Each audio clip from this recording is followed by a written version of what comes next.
Matematik tahun 3 muka surat 103. Reka cerita. Soalan 1.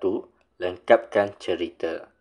1 jam 40 minit tambah 2 jam 15 minit sama dengan 3 jam 55 minit. Lina membaca buku cerita selama 1 jam 40 minit. Kemudian dia mengulang kaji selama 2 jam 15 minit. Jumlah masa yang diambil ialah 3 jam 55 minit. Jumlah ni bermaksud ianya tambah. Jadi kat sini tambah. Soalan kedua. Bina cerita berdasarkan ayat matematik yang diberikan. Soalan A.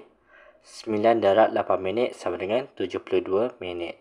Jadi menggunakan ayat pertandingan bercerita. Jadi pelajar boleh buat jawapan seperti ini.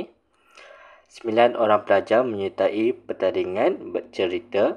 Setiap peserta diberi masa selama 8 minit. Jumlah masa yang diberikan kepada semua peserta ialah selama 72 minit. Soalan B. 4 jam 40 minit bahagi 4 sama dengan 1 jam 10 minit. So ada hari Ahad, Selasa, Khamis dan Sabtu. Ada 4 hari. Jadi pelajar boleh buat jawapannya macam ni. Ali bersenam selama 4 jam 40 minit. 4 jam 40 minit dalam tempoh 4 hari. Ahad, Selasa, Khamis, Sabtu. Tempoh masa bersenam adalah sama setiap hari. Jadi Ali bersenam selama 1 jam 10 minit setiap hari. Jadi ini adalah jawapannya.